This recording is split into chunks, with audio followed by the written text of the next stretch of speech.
Good afternoon, everybody. I'm Dan Collender. I'm the admin of our group, Concerns of the Cheektowaga Taxpayers. I'm going to do a video here on how to navigate the town's search property information, which is this little oval you see here on the screen. Okay, this is at the town's website, which is tocny.org. Okay, once you're at the town's website, I'll back up here so everybody can see. You're going to go to Government down here. Okay, you're going to click on Government and then scroll down to Assessor. Okay, once you're at the Assessors, you're going to scroll down till you see Search Property Information. So we want to click on that. Okay, that brings up this window. Okay, you're going to want to put in your address. I'm going to use a vacant home that's actually in my area, and we'll start with that. So you type in your street address under the number, the house number under street name. You put in the street name. Okay, and if you got it spelled partially right, it'll bring up a list, and you can just click on it. And then we're going to click Go to Property.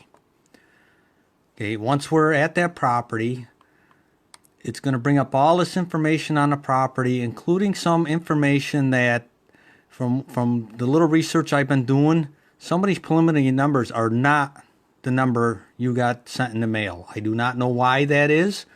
The town is not making it easy on us to do actual comparisons based on their new numbers. But this is the data we have to work with at the moment until the town figures it out. So what we want to do is make sure it's your house to begin with. Make sure the picture's right. And the picture may not be current. I know for my house, the picture's probably 12 years old, maybe older than that. Okay, my understanding is when they did these reassessments, they went out and they took new pictures of all the houses, but yet the town still does not have them up on the website. So anyway, let's go over here to the right side, and we got some information over here, and the ones we're going to be concerned about is the comparables. Okay, so we're going to click on Comparable. We'll have two ways to compare this.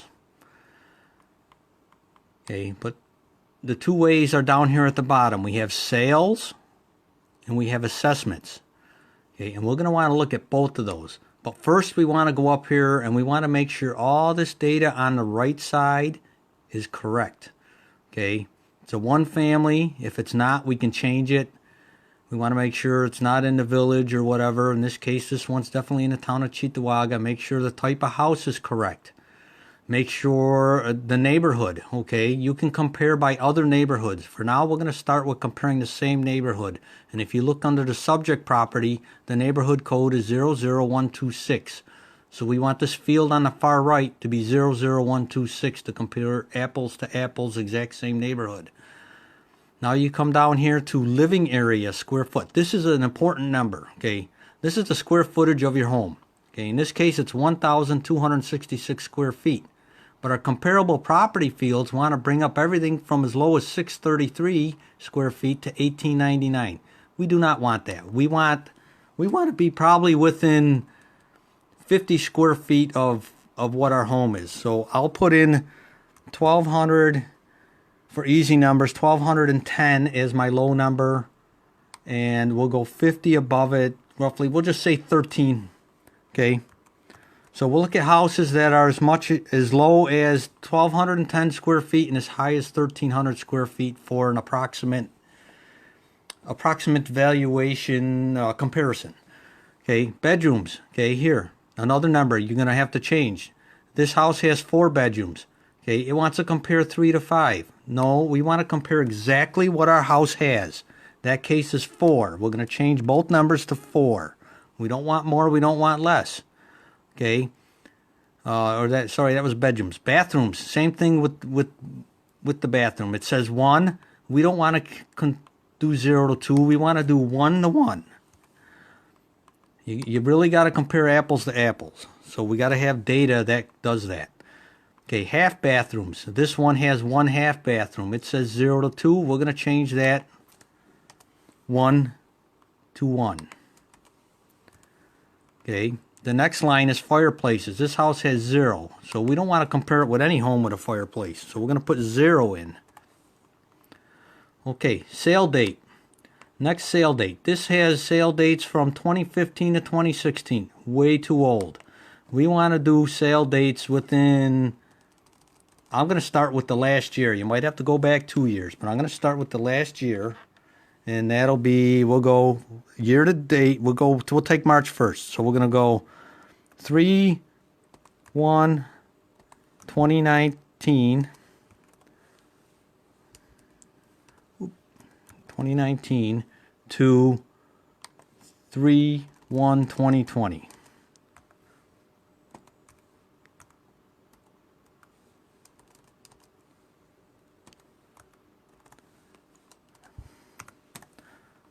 Okay.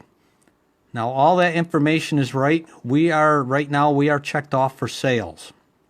Okay. As far as I know, you can leave everything over here on the left side here under select comparable data to be viewed, checked off. I don't know how much it matters, but we're just going to leave it checked off because we've already input our data that we want it to be up here. Okay, so we'll click on Run Query Next. Okay, it says now there's no comparables. Okay, which is an interesting fact. So we're going to go back and we're going to change a couple things here.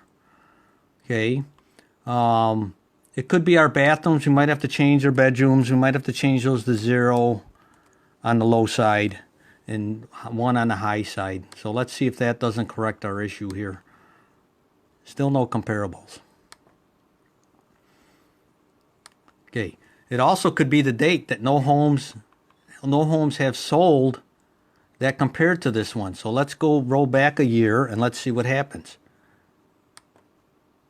Okay, we still have no date, no information. Let's go back another year. And I'm doing this in real time at the time of this video. And this is the stuff you're going to have to go through to find out information that truly compares your home. Okay, the town is taking their best guess on what is in your home. Okay, they only know what's on the outside of your home. So we're gonna just keep going through here until we get some numbers to match up and see how recent the data is with it, and we'll just keep rolling with that. And sooner or later we're going to hit something. I'm going to find out where the glitch is. Okay, 2017, it found one home. Okay, so our misnomer there is the year. Okay, apparently there's no sales in my or in this neighborhood, that 0126, that match that. So we know we can go back to 2017. I think 2017's data is too old. So I'm probably going to have to expand the neighborhood search to find homes that are similar and had a sale within the last year is what I really want to go with, because that data is as good as gold almost. It's about as accurate as you're going to get. A sale within the last year, okay, or an assessment data. Right now we're under sales. Okay, this house sold for, we can look at this information, it sold for $149,900. Okay, and it sold on 6/27/2017. Okay, the town had it assessed at $120,000 in 2019, and they have a preliminary reassessment at $156,000. So that's a $36,000 increase in the assessed value of this home. Okay, I can honestly tell you right now, this house is for sale. Actually, a sale's pending. It had a listing price of $110,000. Okay, so this number is probably going to go right out the window, because I doubt anybody's going to pay $156,000 for it.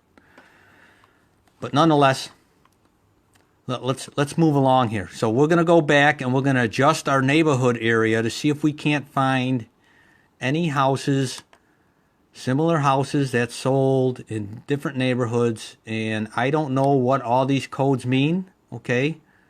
And I can add them all, or I can add a few, but I'm going to guess probably 124 and 127 are probably somewhere in the neighborhood. Okay, I don't know for sure. 125 may be in there, and we'll add these just to see what streets come up, because it'll tell me what streets they're on, and then I could determine from there if it's something we want to look at or not. Okay, so let's just start by adding one 126. We'll add 125 too. Okay. And for some reason that keeps coming up one. Nope, there it is, 126. Sorry, need new glasses. Just got my eyes checked. They confirmed that. So, okay. We have that. We're going to go back and change our date to 2019 down here at the bottom. Okay, now remember, this is all the legwork. If you don't hire an assessor or somebody to come in and do an appraisal, if you don't hire someone to do that, whether it's a real estate agent or an appraisal firm, you're going to have to go through this and find the best 3 or 4 comparable homes to take to the town when you have your appointment and match that up with the town's information to prove to them that you found this information that contradicts theirs, that tells you that your house is worth less. They have overassessed your house preliminary, and you would like to have your assessment dropped to X number. Okay, and then they will use that data. What I would like to know, and I have a email into the town assessor, is what homes did they compare my home to? Okay, they're not giving me that information yet. I don't have a response back yet. I just sent it yesterday afternoon, Friday afternoon. So hopefully Monday I'll have that information, because in order for me to know what my assessed value is, I need to know what homes did they use to come up with that number. What are their comparable homes? Okay, then I can go and look at those houses, and I can go and pinpoint stuff like my house has a block basement. Maybe the houses they used have a concrete basement. Concrete basement house is worth more than one with a block basement. Okay, roughly about $7,000 more. So that's stuff you might not think of, but you have to go in there. Other stuff is, does your house have an outdated kitchen? Does it have an outdated bathroom? You know, it's original to the house. It was built in whatever, 1960, 1950, whatever it was built. If it has not been remodeled in the last, say, 20, 30 years, your house is worth less than a home who has had that stuff done to it. So I got my 2019 back here. We'll move back on here. We'll run this sales query again. And let's see what it brings up. And it still says no comparables. So we're going to go back and we're going to mess with this date. We're going to roll it back now to 18. Run the query again. Still no comparables. Okay, so we're going to roll it back to 2017, and we know it should find at least one, and there it is. It's the only one it's finding at the moment. So I have to expand the neighborhood even further in order to find a home that compares to this home. If this home was mine, there's no similar homes that have been sold on the street. Okay, but don't get too nervous about that, because we can also go back, and we're going to put this at 2019. This date, and now we're going to go back and look for assessments. We're going to see what similar homes were assessed at, reassessed at. Okay, now we got a whole list. We got 2 pages on this list. Okay, it says up here in the upper left corner, there's one of 2 pages, and it doesn't tell me exactly how many, but it's, as you can see, there's 7 on a page, so we might have as many as 14. Okay, now we can look at this data, and we can see where these houses are in the neighborhoods we selected. Okay, I know Rondelay and Samantha Way, that is down a ways towards past Towers going east on French Road. So if we look at these numbers, we can see these houses have preliminary been readjusted at this, and they're around in that same value, 150 to 160 range for the most part. We got a 145, a 143, okay? And that's all good to know, but those are preliminary assessment numbers. You really need some sales data, so you're really armed with the best data, because sales they're the gold standard. You know, a house is only worth what somebody's willing to pay for it. So we're gonna move to page 2 of this and just keep looking at numbers. Well, there's one that's worth 131 on Bryan Lane. Once again, these are preliminary assessment numbers. So this house is somewhat in the ballpark range. There's a couple of them that are a little different, and we can go over and look at what some of the stuff that makes them different. And you can see the square footage is within our range. The closer the square footage, the better the comparison. And we're within 50, roughly 50, 75 either way. So the house could be 75 smaller, say, or 75 square feet bigger. It doesn't matter. Well, it does matter in this aspect, but for doing these preliminary assessments, it's just another tool, another guide, and we could put in the exact number if we wanted to, but we have to find other homes that sold for this. And right now this is looking like an example where this house is not the gold standard, but then I see when I went back here, it didn't keep all my neighborhoods in here either for some reason. So I could sit here all day and try and find something, but I'm not going to do that. I'm not going to drive you people nuts with looking for something that I may or may not find. But I basically did this to show you how to use this and come up with data. Once you have these printed out, these things printed out, like it'll show you the various things here. Like, see, you got the house. Well, when you compare each house, when you select, it gives you a list of comparables. On the left side, it'll give you boxes to check off to compare to. You check off all them boxes, and it'll pop up this window for each one of them. Okay, so you can actually sit down and you can do your comparison on sales. And that is what you want, and you'll have to make sure that, don't just take a guess and say, okay, it said it's all right. No, look at the data for each one. Find out which three, actually, 3 or 4, the more the better, but don't get overkill. But if you get 3 or 4 of them, they'll be willing to look at those.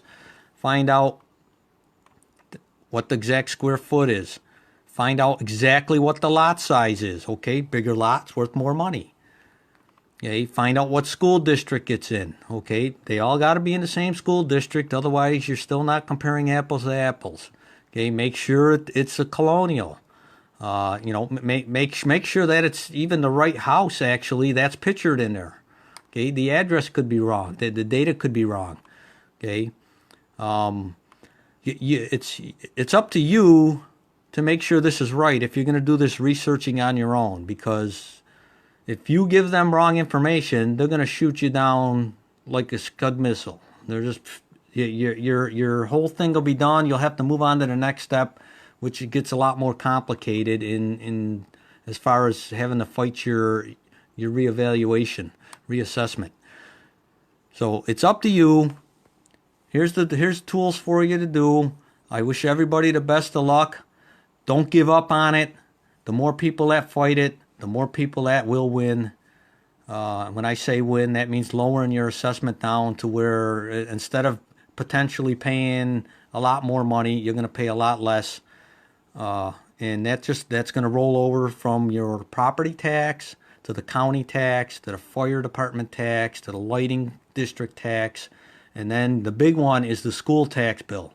And the school tax bill, the first bill you're going to get with these new numbers on, will be your school tax bill in October. Okay, and that school tax bill, if you do not challenge your assessment, get it and successfully get it lowered, your school tax bill is going to go up. I guarantee it. The town board seems to think they have nothing to do with school tax bills, but you know what? They set the assessment. That's the key number that the town and the school tax use and the county tax use. That is the key number.